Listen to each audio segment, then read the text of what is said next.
Hello and welcome to the Heresy Lodge. I'm your host, Dylan Cooper, with the constant co-host over here. Gavin Franklin. And guys, we are here this week to review Vulkan Lives by Nick Kyme. And I gotta say, it was a good one. It was a really good one. You were not finished with it when we did the preview. Do you think the ending was it made it better for you? I liked, I think, everything about this book. There wasn't anything I didn't like. I want to put this in like my top 5, but I consider it like an A-list book. I think it's in my top 5. I think it did a lot of really cool things with some of the characters, and really did a really good job with comparisons between people and their actions. I thought it was cool. Yeah. It was very well written. I talked about in the preview too. I loved how short the chapters were. Made it very readable. Yeah, I wish most books were like that. That's a big plus. Yes. But before we get too deep into all of this, guys, as always, if you want to talk to us, if you want to tell us how shit we are, if you want to donate money to us too, you can do all those things. You can do that by emailing us at theheresylodge@gmail.com. You can go to our Twitter at heresylodge, where tips are enabled. Anything that goes into the podcast or that is donated to the podcast comes right back into it, whether it's made for the tabletop. But I was gonna say material, but products, I guess. I don't fucking know. Mics and shit. All those things, everything comes right back here. You can also get onto our Discord from there. Our Discord is a blast. Lots of memes.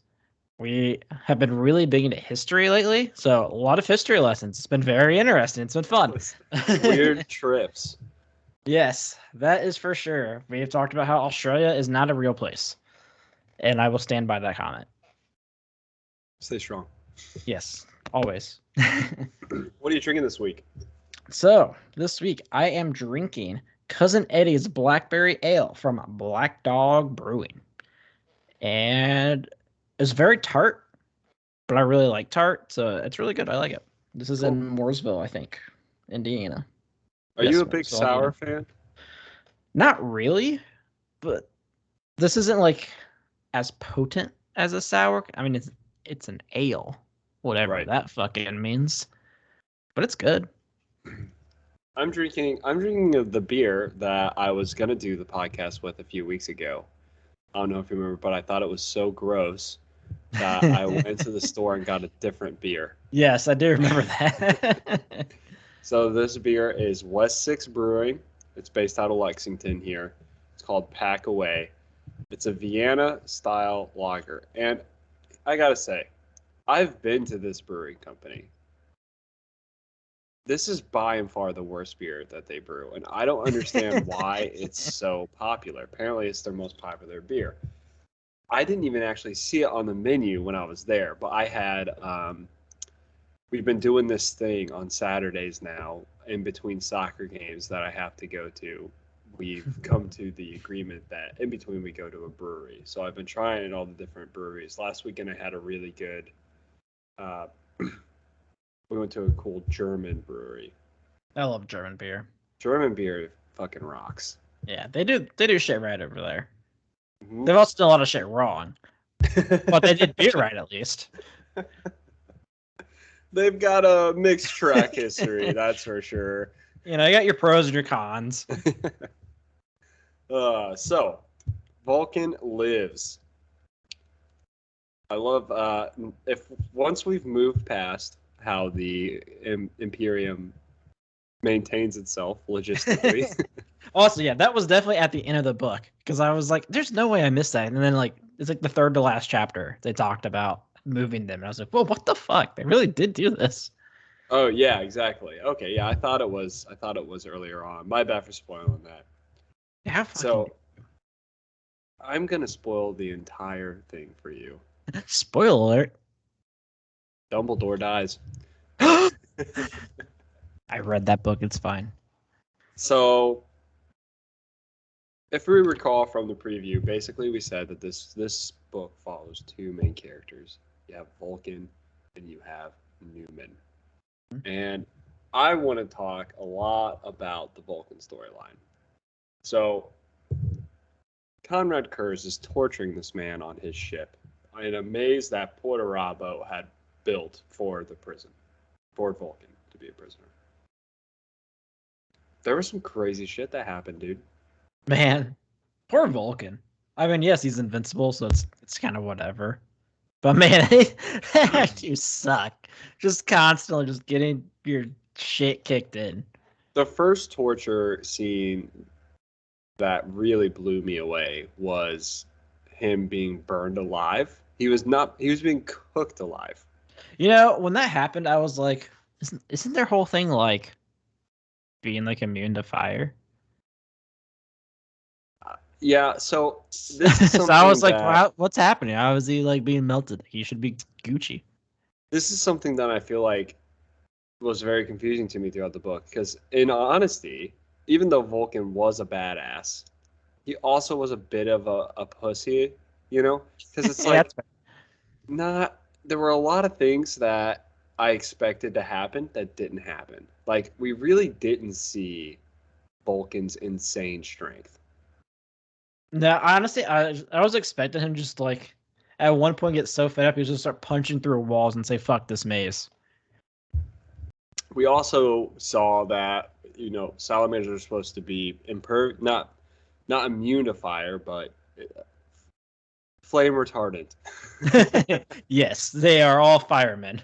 And we didn't Vulcan, their Primarch, who was raised on a volcano world, just burned alive. Now it did talk about how he burned slower than Yeah, I than guess. Ferris Manus. True. We also get this idea that salamanders are supposed to be very humane. Um, you don't really see it a lot in this book, other than Vulcan trying to save humans' lives, which I feel Yeah, like most loyal Primarchs would. yeah. I mean, and also, what's his face? The other main character, Newman. Newman. He's the only other one's like we should keep this human guy alive. Like that's what we do. But not because he wants to keep John Grammaticus alive.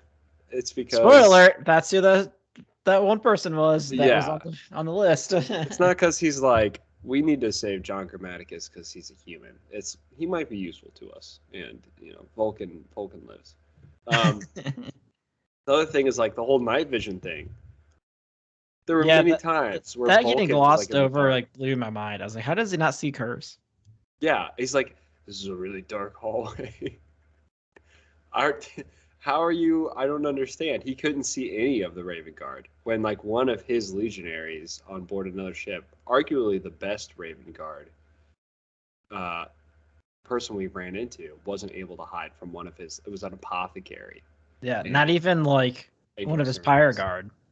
Yeah, just a random apothecary dude. So I don't know.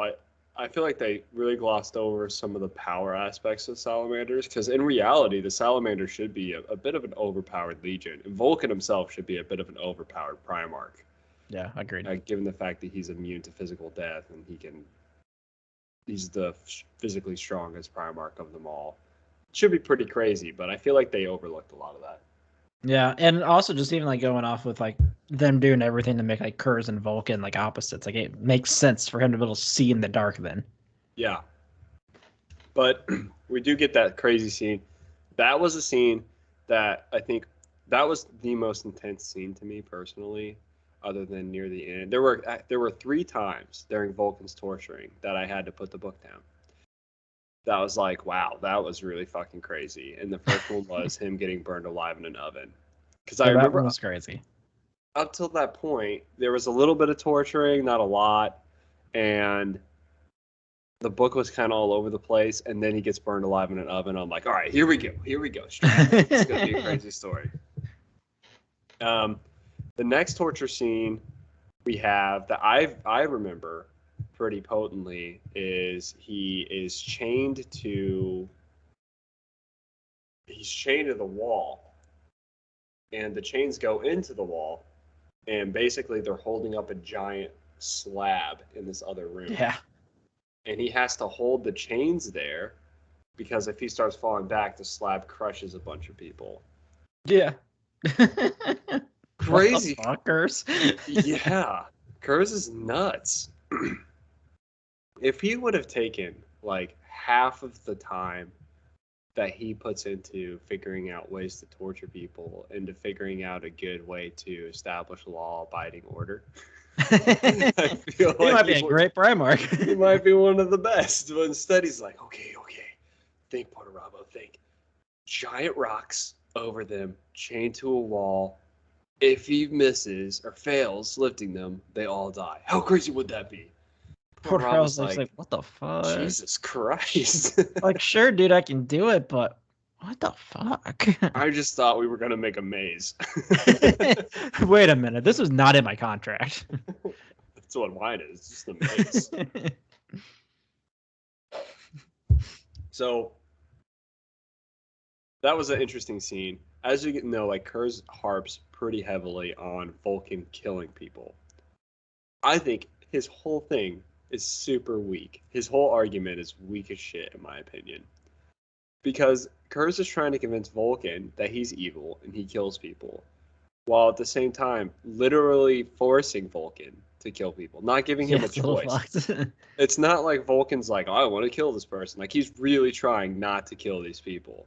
Yeah. So it's like, maybe Vulcan's a good guy and you're just a piece of shit. I think no, not possible. Okay. We're all pieces of shit, dude. Yeah, so and that kind of takes us back to Conrad Kurz arguing to him that, well, remember that one time he killed that Eldar child? First off, they're Eldar. That child was probably like 300 years old. Okay. Yeah, and I mean, it's not like they were just like walking around being peaceful. Yeah, they were definitely mind controlling the population and having them be their slaves. Yeah, I think they kind of got what was coming. Yeah, like, first off, like, did they think that the Imperium would just send them back to the Eldar homeworld? Like, that child was gonna die regardless. No matter what, yeah. Honestly, I'm surprised it was still alive from Kurz. Yeah, I don't understand why they even had prisoners. That is like first off, kill the Xenos. That's rule number 1 in the Imperium. The idea that they even had these Eldar placed on the side after this world was compliant is very strange to me. Yeah, I don't really understand like what they would do. Like, yeah, are they just gonna send them back to the moon with the Sisters of Silence or something? I doubt it. Yeah, I doubt that too. I mean, we do see that in Flight of Eisenstein, there was an alien psyker that the Sisters of Silence. I'm pretty sure they just helped kill it. I think so. I don't think they imprisoned that psyker. Yeah, so I don't know what their deal is. You'd think, especially since the Eldar are psychers, you'd be like, oh, fucking kill them, because the second you put them in a group of people, anything could happen. Yeah, and they were already mind controlling shit, so you definitely don't want to imprison them because who knows what the hell they're gonna do. Yeah, so the whole idea that the Eldar were even alive is mind-boggling to me. Like, you have this Imperium that's like, we kill everyone that's not human. Oh, what happened on that world? Well, the Night Haunter killed every human, but we kept the Eldar alive. just for the one city. Yeah, it's like, oh, that's not really making a lot of sense. So, obviously, I think Conrad's whole idea is he's like, I need to get Vulcan to admit he's also evil, which was hilarious. Yeah, I think he failed miserably throughout the book. The next torture scene that really blew my mind, I thought this torture scene was insane, with the dinner party. That was creepy. It was creepy as fuck. It's another one where Portarabo is like, you just want a room with a table? And Conrad's like, trust me. It's gonna be sick. Crazy shit planned. And Portarabo's like, I just want to be hanging out with Fulgrim again. That would be way better than this. Like, Fulgrim does weird shit with his people. He doesn't do weird shit to his brothers. So Conrad brings Vulcan into this room with, there were 18 individuals total. They were supposed to represent the Primarchs. Cuts off their hands and replaces them with giant forks and knives. Blinds them and makes them deaf. So they can't eat because the forks and knives are too big. They can't like reach it. Yeah, they don't have elbows, so they can't bend. Oh, that's right. That's right. And So Vulcan's like, feed each other. And then he found out like they're deaf. He's like, what yeah. the fuck, Curves? This is fucked. So they all died of starvation. Like he's sitting In there. front of food. They're sitting there until they die of starvation, which I'm thinking like they probably died more of like dehydration than starvation. I would assume so. Although knowing Curves, he's really fun. They could be on like IV bags or something. Give them the water so it's slower. But this whole time, we actually have no idea how long Vulcan was actually being tortured. I'm assuming it's a bit over a year. Probably. I mean, I doubt that the Shattered Legions like did all the things that they did in like a week. Yeah, well, not only that, we don't even know if those timelines are in sync. There's nothing to suggest they are. Exactly. I mean, Unremembered Empire starts 2 years after Calth, which is like 3 years after Isfon 5. No, that seems like a lot. Wasn't it it's a year between Isfon 5 and Calth, I'm pretty sure. And then an additional 2 years. It's a year between Isfon 5 and Calth. Oh, sorry, Calth is a year from Isfon 5, or a little bit under a year, because that's when Lorgar arrives with his fleet, is a year after Isfon 5. Yeah. So he's at least being tortured that long. Yeah. Assuming like how the books are, because Unremembered Empire starts off like 2 years after Calth. We know Narik or Narek, whatever the hell his name is, he's on the character list. So it has to be post this book. So it has to be between like 1 to 3 years. Yeah, somewhere around that timeline. He doesn't even know. There are several times where Conrad Curse literally just like, I'm done with you. Go starve in a cell for like whoever knows how long. Yeah, no months, idea. A year, you know. And Vulcan, unable to die, just continuously starves until he comes back. What a fun existence. Yeah. So all these people die. And then the next one, they put him in this like iron machine that goes around murdering people in this maze. Yeah. Which is fucking crazy. And like he sees it like it's like Raven Guard. He sees one of his captains. Or the guy he's holding in the yeah. Yeah, this whole Vulcan sees the Mentor and he's like, "Oh shit, maybe the Mentor's alive," because the person who he thinks is the Mentor, and this is actually something that's pretty important, is throughout the entire torture sequence, he continuously sees people, even after like that he knows, right? So he'll be like, "Oh, that's a remembrancer from my fleet," and then he'll die, and then the next torture scene is like, "That's the remembrancer from my fleet again." So obviously that's not who it is, and Conrad Kurz is either playing a super fucked up trick on him, or Vulcan is just hallucinating, because he definitely hallucinates during the torture multiple times. Especially fucking Ferrus Manus. Oh yeah, the whole time. I guess I think it's so weird that we haven't even brought this up. The whole time he's like hallucinating Ferrus Manus being there. And basically, his hallucination is blaming him for abandoning Ferrus Manus at Isfahan, which is not even close to being true. Yeah, even like when we get to like the POV on Isfon 5, it's like, no, yeah, they made the strategic choice there. Yeah.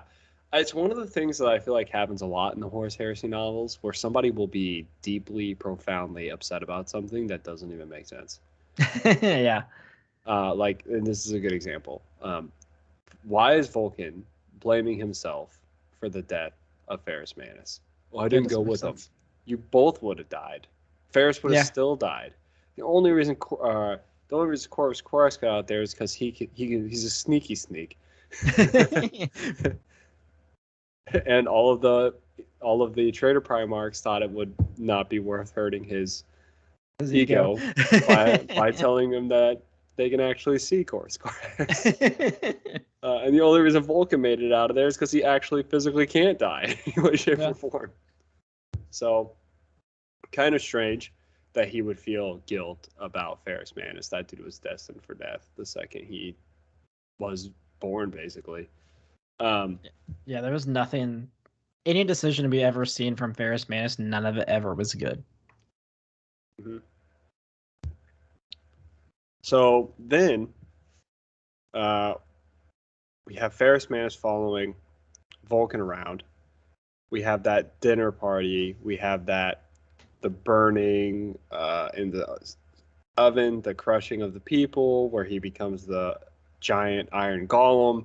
And then we get him being rescued by Korva's Korax. Yes, this was very cool. Yeah. So Korva's Korax shows up, and me and you talked about this. Maybe it was off the podcast. We were both like, hey, you thought maybe it's just Conrad Kurz disguised as Korva's Korax. Yeah, that was like my thought process. Yeah. And in my mind, I'm like, well, I don't know where Korva's Korax is at this point in time. Like, literally, the storyline of Deliverance Lost is the only thing I know about Korva's Korax's character. Not saying he's a bad character. I'm interested in more. I just don't know a lot about him. So I'm hoping that he'll come up more. But when I read this, I was like, fuck, like maybe that's what he's actually doing. Maybe him and the 3 Raven Guard that are surviving are here to get the 3 salamanders that are alive. Yeah, although I wonder how he would like find out that Vulcan was alive. So I mean, even the salamanders are like, he's probably dead, except for like 3. They're like, no way, man. I mean, Conrad Kurz makes a really good point to Vulcan at one point where Vulcan's like, someone will come for me. He's like, who the fuck's gonna come for you? He's like, first off, Gilliman has so many issues right now. Like, he's not even thinking about you, dude. We've set like all of his planets on fire. Vulcan's like, what happened to Ultramar? And Conrad's like, I don't know. Anyway, Lord Art did some weird shit. yeah, some weird stuff. And he goes, the lion doesn't think of anyone but himself, and I'm fucking around with a lion. Like, he's not looking for you. And he goes, the Khan's been missing for ages. Ferris Manus is dead. Korva's Korax is too busy trying to rebuild his legion. And I'm like, oh shit. And then he goes Dorn's to at Terra building walls. Yeah, Dorn's building walls. And goes Sanguinius. Well, he's blowing up planets. They're not supposed to do that. Well, you know what Sanguinius is doing this weekend? In Hell at the Cell.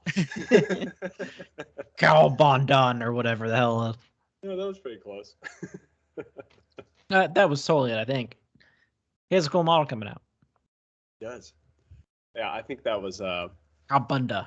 That was a really cool conversation where Kurz went through all the list of the low Primarchs and was like, he's not coming for you. He's not coming for you. He's not coming for you. You're an idiot. Bye. Then we get Conrad Kurz, Korva's Korax comes to rescue Vulcan. Vulcan is super pumped about this, has trouble seeing in the dark. I'm super skeptical of this the whole time, or suspicious. Same. I'm like, how the hell did he even get in the maze? How does he know how to get out of the maze? Yeah, what is this? What's going on? And more Vulcan and Korva's Korax find themselves alone, so all the other Raven Guard die, which is like a shame. I think that's it. I think that's all of them. So I don't know if they're the normal ones or the demon ones. Korva's Korax and Vulcan just beat the shit out of some Night Lords, make their way to this arena. And the thing is, this is probably the longest chapter in the book. Yeah, I think you're right. And what's crazy about it is, like, the longer it went on, the more I was like, oh my god, this is happening. Yeah, I kept thinking, I was like, maybe my instincts are wrong. Maybe he is here. Nick Kyme tricked the shit out of us, because like he made it the longest chapter. There was so many like tense moments that I was like, holy shit, like this is absolutely Korva's Korax.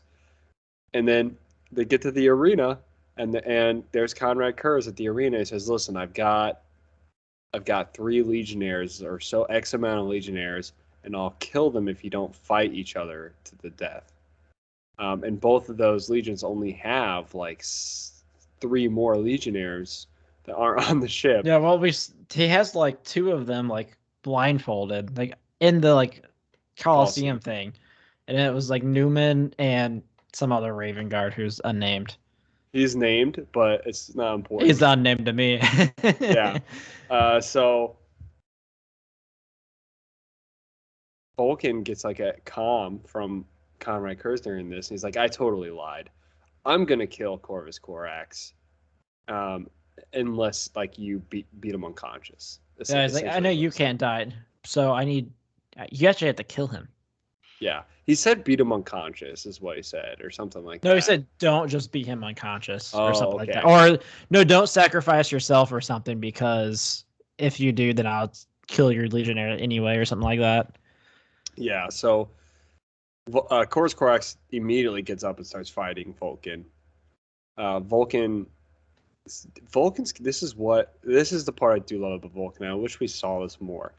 Vulcan's getting the shit beat out of by Chorus Corax, but not really, because like he's getting stabbed, but Vulcan doesn't really care, and Vulcan just keeps like punching Chorus Corax. Like the second Vulcan lands a punch, it's over. Yeah, he's just like breaking faces. Yeah, so he's able to get a punch in on Chorus Corax, and then he tackles him. Chorus Corax can't get up. There's nothing he can do. So Vulcan's just going to town on his face and is choking him to death. And then Vulcan backs off Chorus Corax, then kills Vulcan. That's when we get the crazy realization. Yeah, and fucking he wakes up, and Kurz is like, "Damn, almost had you." And then he kills like 6 fucking psychers that are in front of him. Like, what the fuck? Yeah, that was a mind blower right there. That was the part where I had to put it down because I was like, wow, what a journey I just went on that chapter. That was a long quest. I started here, and the whole time I was like, there's no way. And I was like, oh, fuck, there might be a way. Wow, this is a crazy story. Oh, why did I let myself think that? It was really cool, really well-written chapter because it made you feel like a reader that there was hope. Like, Vulcan wants to feel hope, right? And you, as a reader, felt that in that chapter. Yep. And then it was crushed. Like, I felt as demoralized as Vulcan. Like, it did a really good job, like, making you feel how Vulcan feels, I feel like. Yep, totally agree. And then the last torture scene. The torturing part wasn't that cool, but the fight was fucking awesome. That was really good. Conrad Kurz, Nick does a really good job of this as well, because at the end of all this, after he tries to torture him with the whole Chorus Corax thing, Vulcan's standing before like a big archway, and there's Conrad Kurz, and Vulcan's like, "What is this? Like another trap?" And Conrad's like, "No, it's the fucking end of the maze." Well, he's also like goading him. He's like, "Look, you're just a fucking pussy.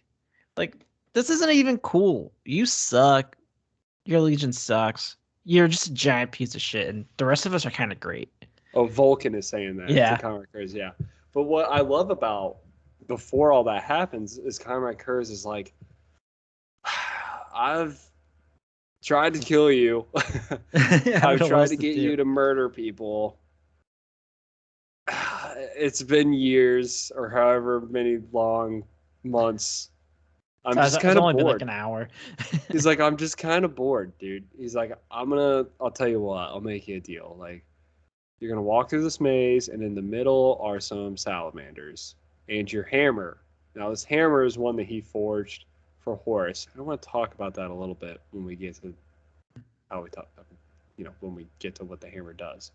Like, this hammer is forged for Horus. It's also waiting for you in the center of this maze. So just like walk it, figure it out. And of course, it's like one of those crazy, intense mazes that Portarabo built. So Vulcan has no chance of actually solving this maze.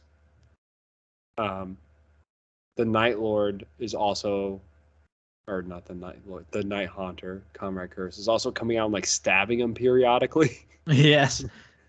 Vulcan's like, come on, dude. Dude, fucking quit. Yeah, and we get like a little bit of some Emperor intervention. Do we? Yeah, the Emperor comes to Vulcan in a vision. And very briefly is like, I'm going to grant you this strength, son. I did not remember that at all. Yeah. I think he has the vision of the Remembrancer, the old man Remembrancer. He's like, wait a minute, you've been the Emperor the whole time. And he's like, I can't remember. He remembers like a moment he had with his father, the Emperor, saying like, if you ever need me, I'll be there or something. Like, definitely a conversation you never have with Conrad Kurz. Please never need me. You're fucking weird, dude. Yeah, this is my number. It's literally the only Primarch with the wrong number for the Emperor. I ghosted It's his my own ex-girlfriend. son. He calls him. It's like the police. On Nostromo. Yeah. Oh shit. It's the Lion, and it's just Conrad Kurz and the Lion. They both have each other's number for the Emperor. Hey, babe, what are you doing? So Vulcan is able to get strength from the Emperor, and that's when he starts really goading the shit out of Conrad Kurz. Basically like saying, you're actually really pathetic, which is so true. Yeah. Like, I wish Servitor was there this whole time, because Servitor would be like, oh yeah, he's right. He's definitely right. Oh, yes. You are a big piece of shit. You suck, father. You're very terrible. Like, look, man, we don't even like you. I just have this like sense of fucking self-respect that I have to fucking feel, so I make sure you're okay all the time, and it sucks. Yeah, no, everything Vulcan is saying is very true. Yes. So, Conrad Kurz lets his emotions get the best of him, of course, as Conrad Kurz does. And he opens up the middle to the center of the maze, because he wants to fight Vulcan, essentially. Yeah, and Vulcan's like, ha ha ha, I knew this was gonna work. Yeah, makes it in there. Of course, who would have thought? Did you guess this? The Mentor and the other salamander, they were already dead. Like the whole time. Like Conrad Kurz was like, yeah, they've been dead for like a year and a half. Yeah, that smell. Fuck, dude. They died on Ispan, dude. I don't even remember when that was. This whole thing of Conrad Kurz keeping prisoners. I'm like, they don't even have a cafeteria. I don't know how they're expecting to keep prisoners aboard this Night Lord ship. They just throw them in the maze. Like, yeah, we'll figure it. We'll find them when we need to. Yeah. So Vulcan gets a hold of the hammer, and it's revealed to us that the hammer is also a teleporting device. It's very similar to Servitor's. Oh yeah, his halberd. Servitor, call him Servitor. His halberd, yeah.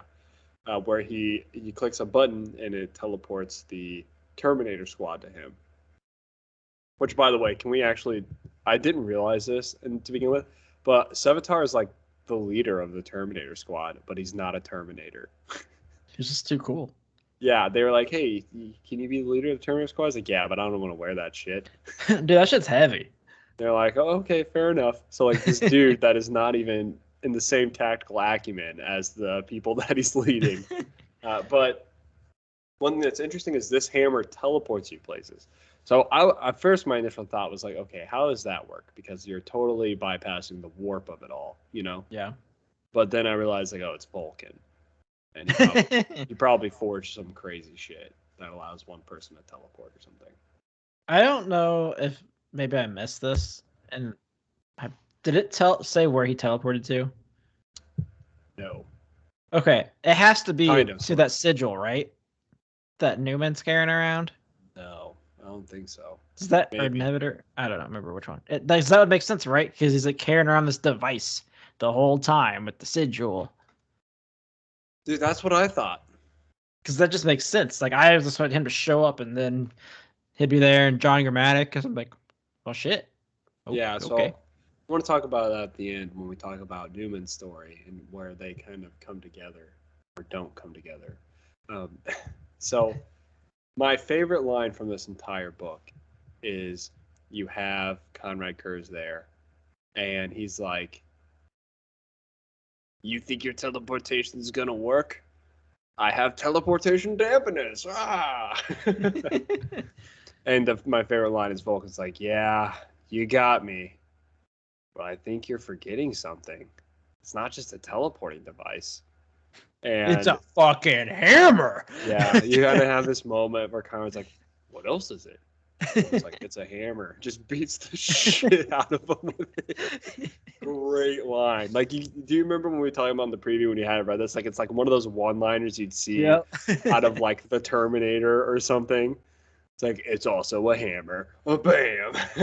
Yeah, it's like one of those like stupid things where it's like, oh, we never bring a gun to a knife, or you never bring a knife to a gunfight. And they're like, But wait, I also have a gun. Like, oh fuck. Exactly. Yeah, I thought it was such a cool line. It's like one of those things. What I talked about, like writers almost. I feel like a lot of writers think they're above these kind of things. You know? Yeah, but that's another demographic, right? Like, this is Nick Kyme delivered it. definitely a very man thing, and it's like this is the A team, right? Of fucking He's like the A team, dude. like that's what you expect. You expect some fucking one-liners and some dumb shit, and for people to blow shit up. Yeah, you're expecting like a group of people in the amphitheater while they're fighting, and somebody's up there like, "Give him the chair, give him the chair." Yes. Just whacks him with the hammer, and then Vulcan reveals he's like, "Oh yeah, your teleport dampeners, weak shit, dude. Like I'm Vulcan. I make things that are way more powerful than that," and then teleports away. It's really frustrating. Shit out of you. Yeah, like he's like, "Oh, I was just here to beat the shit out of you. I could have been gone this whole time." Like.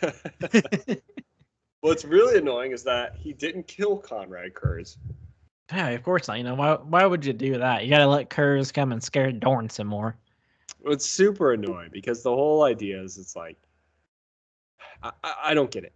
Because yeah, if someone fucking tortured me for like a year and a half and I got it out, betrayed, I'm getting them fucking the Imperium, back. Killed a large majority of my legion. Yeah. Done some really fucked up shit to you. No way, man. You already beat the shit out of him, just smash his head in with the hammer and then teleport. And Vulcan's like, I just want to let you know I'm not an evil person. But next time I see you, you will die. It doesn't make any sense. Because I'm like, okay, well, like, what's your point then? If you're gonna kill him next time, I feel like you're cutting out one of the fucking legions that are against the Imperium. Yeah. What do you think? Like, it's not like Conrad Kurz is like, oh, that was a really scary threat. I'm gonna leave now. Like, that's half the time he's getting his fucking the shit kicked out of him. He's just laughing like the fucking Joker. Yeah. Conrad Kurz is like, oh, I live another day to get the shit kicked out of me. Thank God. That's his real kink. Yeah, like he's like, oh, you're not gonna kill me, and you want me to flee this fight where I'm getting the shit kicked out of me all the time? No, it's like I really enjoy that. I don't think you did that. It's so fucking hot, dude. You don't understand. It's very frustrating. You kind of get this moral. It was one of that part of the book made me really think like, oh, okay, like we're definitely in pretend land where books need to be sold and models need to be sold. Therefore, don't kill X character yet. You know what I mean? Because there's absolutely no actual moral or logistical reason why Vulcan didn't just kill Conrad Kurz. Yeah. Yeah, the whole, especially since he's like, next time I see you, I will kill you. Like, dude, you already have his back against the wall. Yeah, why smash his head in and get out of there. Yeah. Honestly, his entire legion would be happy if he died. Yeah, it's not like they're going to be upset. I have a feeling, too, that the next time Vulcan sees Conrad, he's not going to kill Conrad. Probably not. Yeah. So that's the story of Vulcan. I think that is the coolest part of this book, is the torture scenes of Vulcan. See, I really enjoyed both stories, because I really liked John Grammaticus, and I was like, where's this guy? That and Darik. And the sniper from the Iron Fist was really cool. Yeah.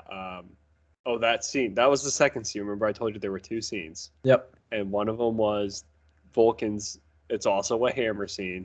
And the other one was Narik and shit, what is his name? Hold up, I got the book right here. Pergolin. Yes. So, the Newman story, aka the John Grammaticus story. John Grammaticus has been tasked to retrieve a weapon created from lightning that the Emperor summoned on this planet. Fulgurmite. I didn't know the Emperor could summon lightning. I'm pretty sure he's Zeus. Because I mean, didn't he also like summon lightning for in the last church? Is that what happened? I thought so. I don't know why I'm like in my head I imagined him like testing lightning to burn down the church. No, they burned down the church with like flamethrowers, but there Oh, was a lightning strike on the lightning stone. yeah. Also, we have where I thought was the Emperor with the theme story, that And short story. was that him calling down lightning? I thought so. I thought that was the fucking Emperor. Who else fucking summons lightning from the sky?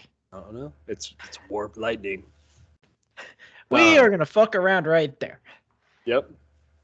Uh, and the Emperor gets to reroll psychic tests, so obviously He's fucking broken, of course. he is broken. I would love God, for there to could be you like some imagine? sort of 40k Emperor model.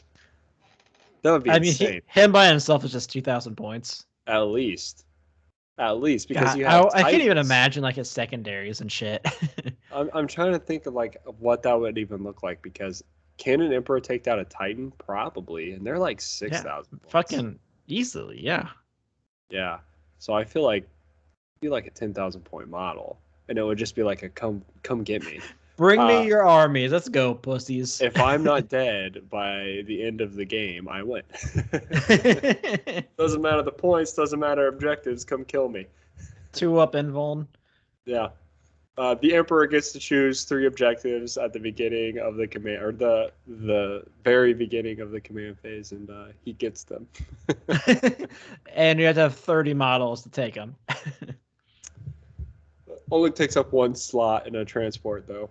Could you imagine if he's like, there's a thing that happens right now on the tabletop, or it used to happen. It used to happen because what happens now is when a transport gets destroyed, you roll for every model, and any one you remove a model, right?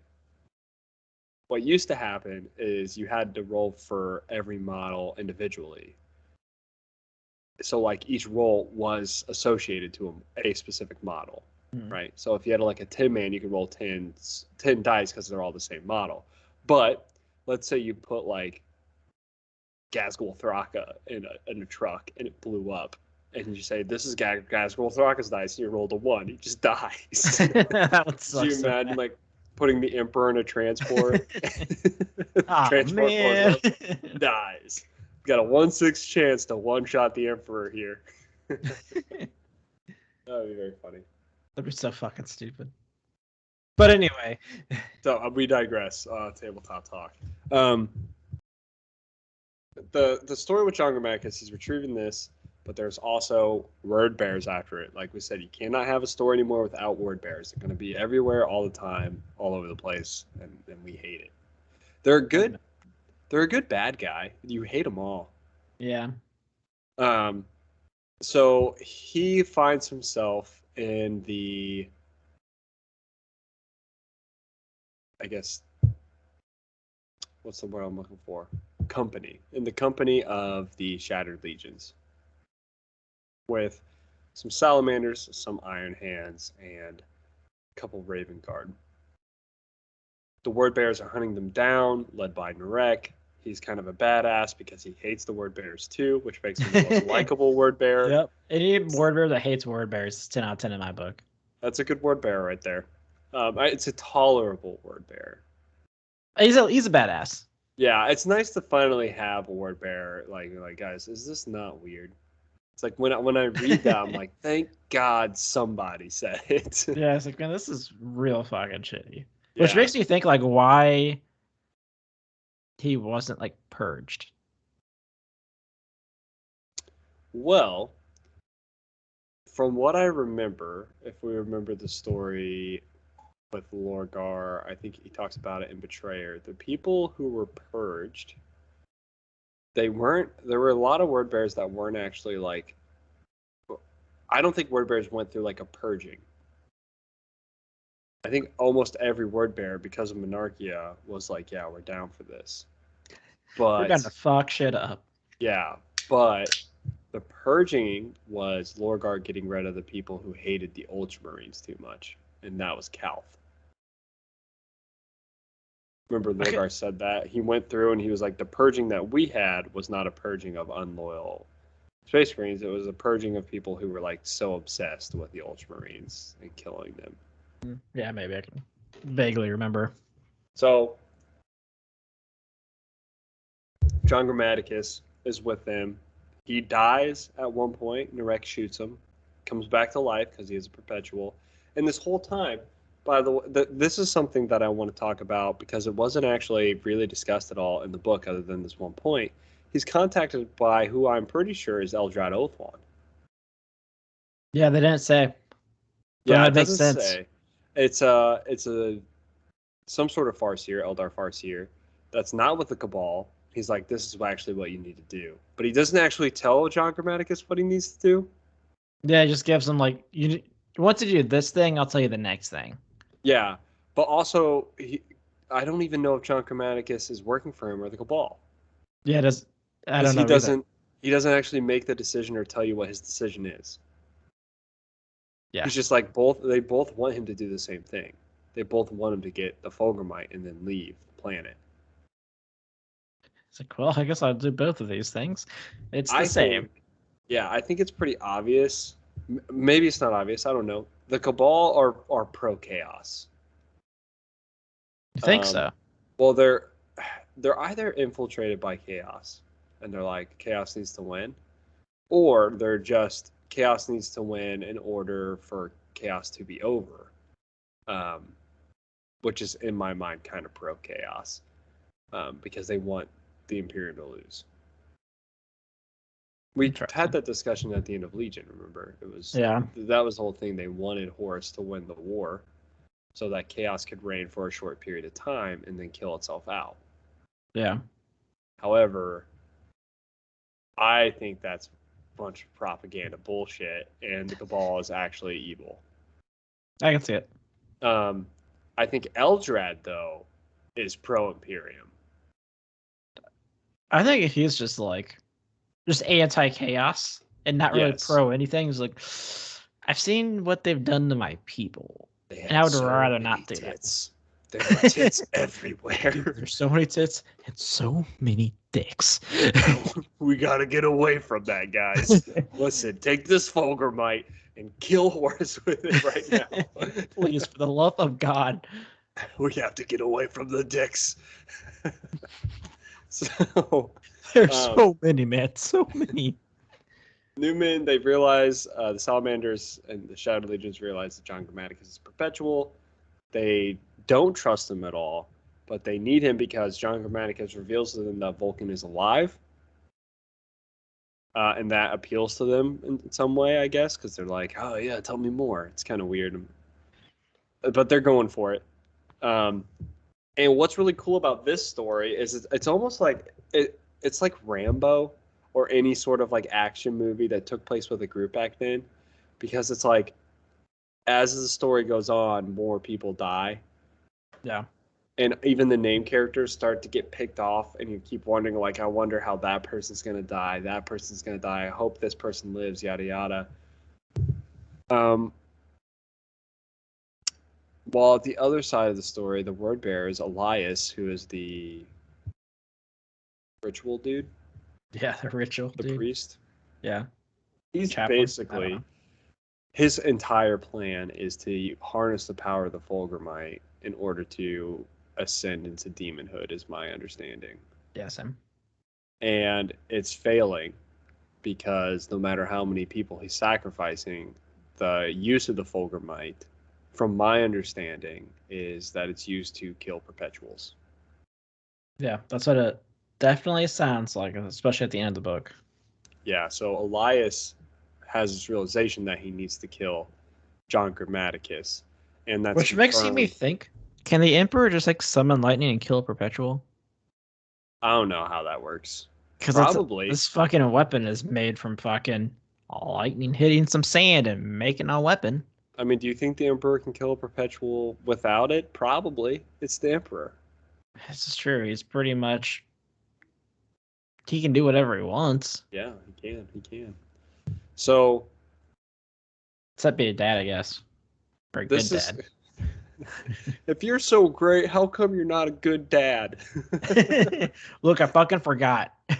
I've mastered spacefaring and warfare and all of these complicated, intriguing, intricate tasks. But I can't be a good father. Have you seen how big these diapers are on these fucking kids? Terrible. These are fucking 4 feet long fucking babies. This one kid, he sleeps with crows. What am I supposed to do with that? I don't What am I fucking like. supposed I to don't do even with like that, crows. Susan? How am I supposed to raise this kid who's sleeping with crows? I'm going back to war. I fucking saw him eat one. Just ate its head off. Like, I'm not dealing with that. Disgusting. Oh my gosh, this one of this kids playing with freaking butt plugs, Karen. What am I supposed to do with that? I don't This like is those too either. complicated. I'm gonna go work with the crazy stuff in the Immaterium for a while. I need to get my head clear. One of them's a freaking Cyclops with wings. And sometimes it grows to fucking 30 feet tall. It's fucking come on. Jesus Christ. So, oh gosh. So basically, with John Grammaticus' story is Elias needs to kill John Grammaticus. They go on a hunt. Both sides are exchanging deaths back and forth, and everyone dies. Just about. It's pretty much like so. We get the death of Pergola, the sniper. Mm-hmm. Really cool death. Narek defects from the word bears. Yeah, he like. So they have this fight in the sewer, and he saves Elias's life, and he's like, "Well, my debt's paid. Go fuck yourself," and just leaves. He just says, "Done with it. Fuck you, word bears. You guys are nuts." Elias is like, "I'll kill you." Narek's is like, "Okay." But the thing about Narek is he's got this mental thing, something that again Sevatar would never care about. He's like, I started a hunt to kill the loyal legions.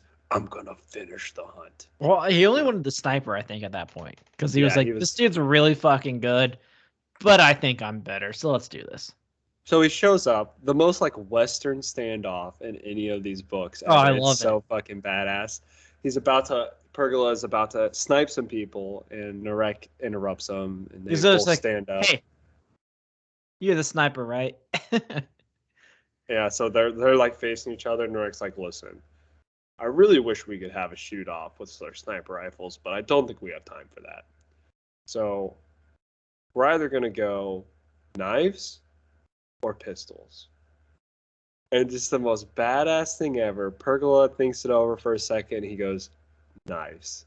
And they both reach for their pistols. It's so fucking sweet. It is such a badass scene. Like another one of those scenes where you have the crowd that's like, yeah! Go for the pistols! It's like oh shit! It was a double full.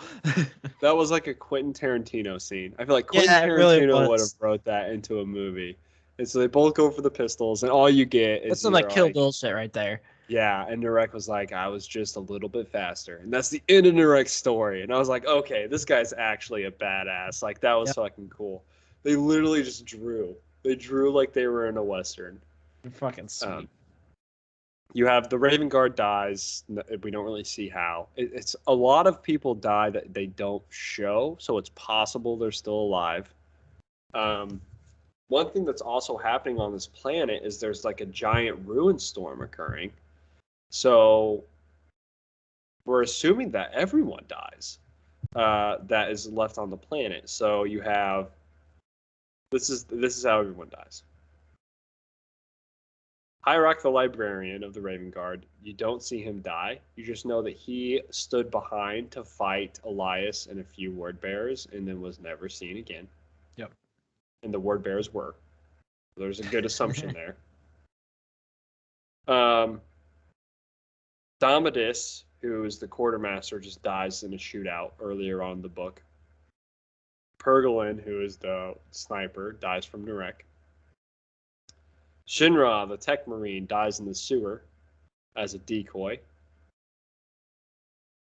Kagosi, who is the flamethrower dude, he dies at the starport.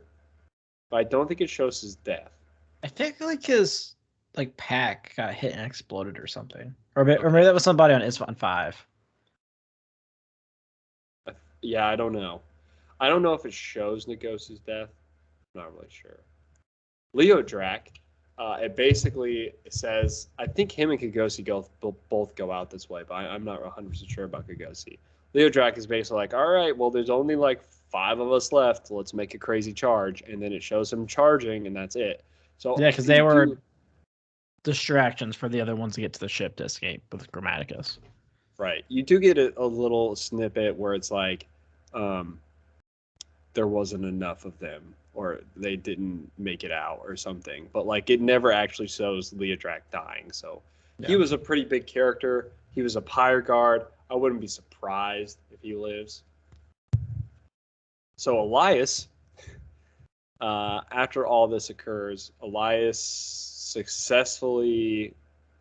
Oh, okay, actually, let's talk about Newman. Newman gets shot in the face with a laser from John Grammaticus's ring. Which I did not fucking understand why he did that. I do. What's John Grammaticus's mission? Well, I mean, his mission is to take it and get off on the planet, plus something else. But the salamander is going to lead him to where he needs to go. Yeah, but he's there. That's the idea. And it's like, more protection. I think the idea is like, I'm there. I'm at the ship. I'm done. I need to like abandon everyone on this planet. I need to abandon the word bearers. I need to abandon salamanders because he's fighting against the salamanders. Like he's a secret agent to fight against. He is on the traitor side because he's working for the Cabal, who's also on the traitor side. So he shoots Newman in the face. Newman is like dying. And then we get this scene, and this is what I thought was happening. Someone's teleporting in. Yeah, I thought that was Vulcan. 100% you think it's Vulcan. You're like, oh, the beacon said this is after Vulcan found the hammer. So it's like, okay, Vulcan's coming. He's going to go save the day. It's not Vulcan. It's the worst possible person that could ever show up ever in history. It's Erebus. Fucking Erebus. Erebus shows up. He kills Elias, which is maybe the coolest thing Erebus has ever done. Yeah. I mean, he does love killing. Word bearers love killing word bearers. Yeah, more word bearers have died to word bearers than any other legion, that's for sure. Erebus kills Elias. And I'm pretty sure Newman dies. Like it's basically describes that he's dying. And we never get like Newman died. But you get also we have this interesting thing with Erebus and Grammaticus where like he kills them and he's like, all right, John, get the fuck out of here. Yeah, so like that was a big thing for me. Obviously we have one of my least favorite characters and one of my favorite characters, and then I had this crazy realization as if I didn't put 2 and 2 together before. They're working together. Kind of. Because I mean even before that we had originally Elias was supposed to just capture Grammaticus. But Erebus found out he was going to kill him, so he just came in and fucking cut that out. Yeah, I mean, I don't think Erebus had any confidence in Elias in any way, shape, or form. I mean, Grammaticus is definitely getting played, but I don't think he has the same ideas that, like, Erebus is seeing. Like, I think Erebus is seeing, like, a timeline, and it requires John. This is what we know, right? We know John Grammaticus is currently working with the Cabal. What the Cabal has revealed to us is that they are on the traitor's side in order to make sure that chaos doesn't reign for eternity and only for a short period of time. This is also supposedly Alfarius's plan after he heard this from the Cabal. We know Erebus wants chaos to reign the whole time. And he and John Grammaticus have yet to meet that we know of. So obviously Chaos is telling Erebus that John Grammaticus is important, which makes me highly suspicious of the Cabal. It makes me believe that they're not really in the game to make sure Chaos, like the fact that Chaos, and in this case the representation of Chaos, which is Erebus, their plans are aligning with John Grammaticus, which in my opinion is the representation of the Cabal. it makes me very suspicious of the Cabal itself. I wouldn't be surprised if the Cabal is being played by Chaos. Yeah, Because they're all very cocky. Yeah, well, we know that the leader, I don't remember his name. I don't know. The Eldar leader. He's very cocky. He's the one that refers to the humans as monkeys. Monkey. Okay. But I feel like he might not even be being played. He might be evil. Maybe. And he's using John Grammaticus because it's a lot harder for Eldar to do the jobs that he's doing. This is fair. I have what I'm hoping. So John Grammaticus escapes the planet and he gets into orbit, where the next part of his mission is revealed to us that he has to kill Vulcan.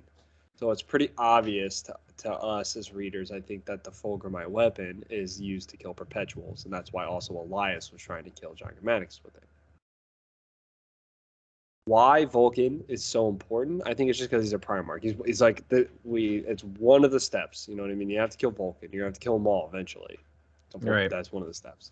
But I just think this is really interesting because it made me really take a step back and say, okay, either John Grammaticus needs to have a change of heart and be like, I'm not going to follow the Cabal, or I'm not a pro John Grammaticus guy.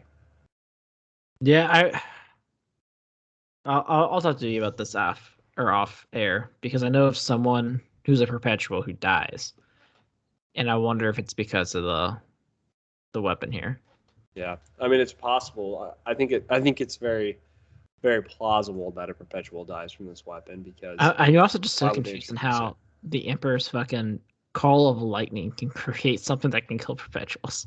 Yeah, I don't know. It's kind of a weird thing, but I think it's kind of one of those things where like there is a balance. Everything can die in some way. Yeah. Yeah, kind of interesting. The point of the Perpetuals, and then you have to wonder like all wasn't tasked or worked for the Cabal to do his mission.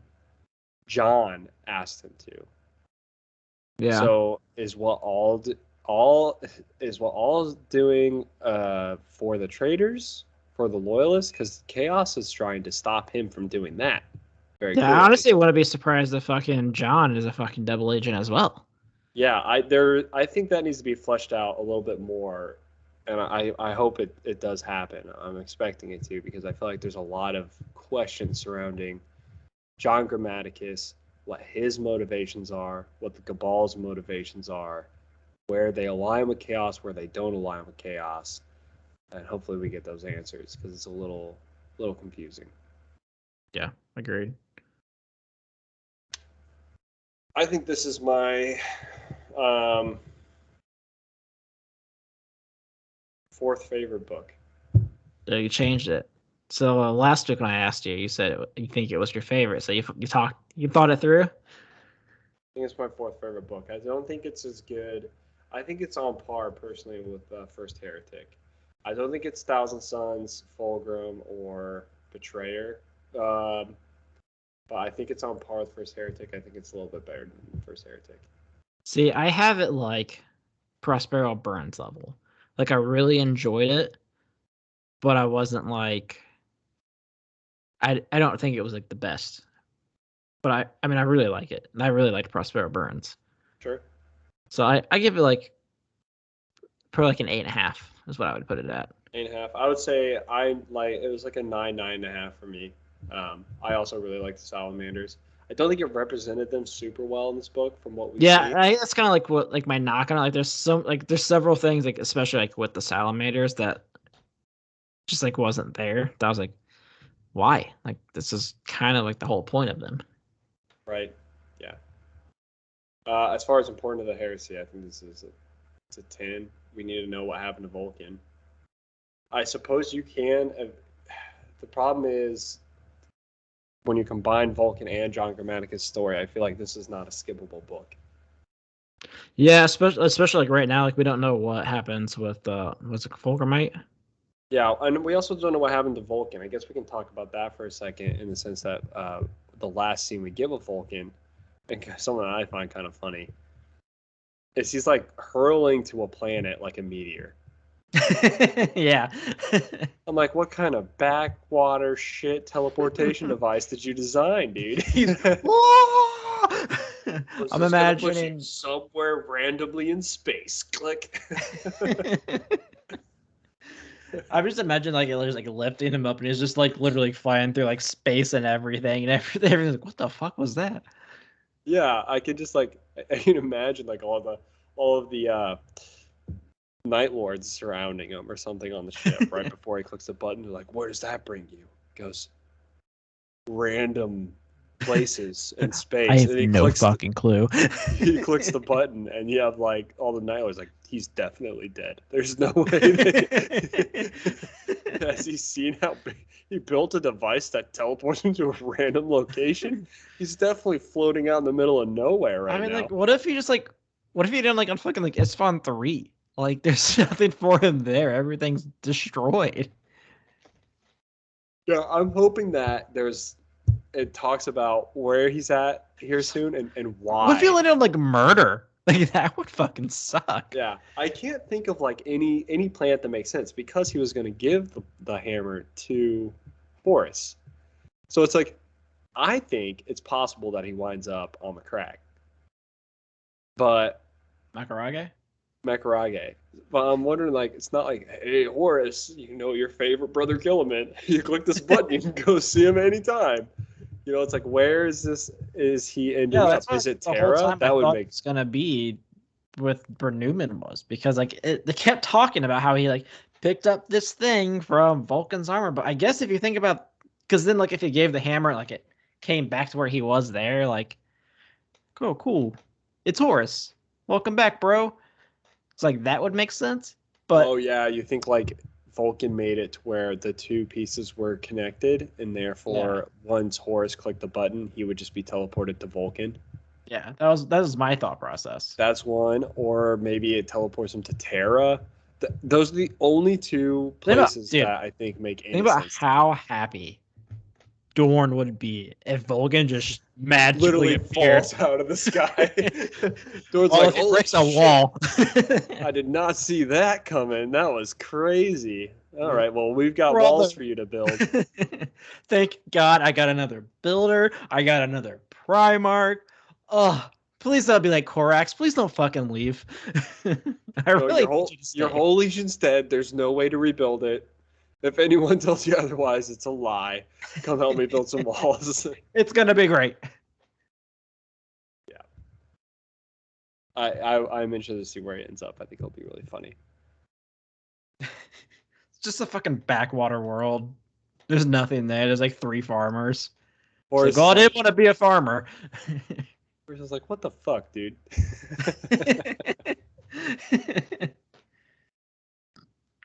Is that it? I think it would be so funny.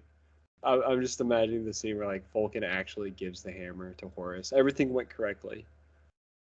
And like Vulcan gives the hammer to Horus. He's like, click the button. It's crazy. Click the button. Watch what happens. No, it's gonna be crazy. You're gonna love it. Horus clicks the button, gets teleported to the middle of nowhere, falling like a meteor from space. Immediately dies. Vulcan's like, oh, it's so crazy. I thought you were gonna just be in a safe place. I thought you were gonna land fine.